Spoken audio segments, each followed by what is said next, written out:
নমস্কার বন্ধুরা, বঙ্গ রাঁধুনি চ্যানেলে তোমাদের সবাইকে স্বাগত। আজ বানাবো কাতলা মাছের সর্ষে পোস্ত। মাছ খেতে পছন্দ করে না এমন বাঙালি খুব কমই আছে। তাহলে চলো বন্ধুরা, রেসিপিটা শুরু করা যাক। প্রথমেই আমি কড়াইতে তেল দিয়ে তেলটা গরম হতে দেব। তারপরে নুন হলুদ মাখিয়ে রাখা কাতলা মাছগুলো এক এক করে দিয়ে ভালোভাবে লাল লাল করে ভেজে নেব।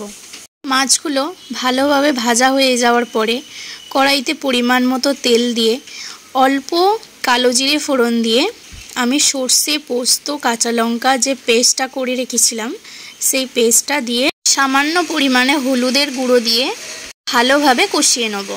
তারপর টমেটোকে কুচি করে দিয়েছি। টমেটোটা দিলে বেশ খেতে ভালো হয়, হালকা টকটকও হয়। আমি এখানে ঝালের জন্য কাঁচা লঙ্কা ব্যবহার করেছি। তোমরা তোমাদের পছন্দ অনুযায়ী ঝালটা কম বেশি দেবে। আর একদম লাস্টে ধনেপাতা কুচি দিয়ে আমি সার্ভ করব। আজকের রেসিপি কাতলা মাছের সর্ষে পোস্ত কেমন লাগলো আমাকে প্লিজ কমেন্ট করে জানিও।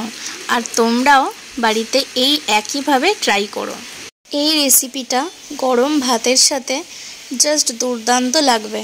তোমরা যারা রান্নাবান্না পারো না, বাড়িতে একদিন বানিয়ে ফেলো তো দেখি, তোমার বাবা মা তোমার অনেক প্রশংসা করবে।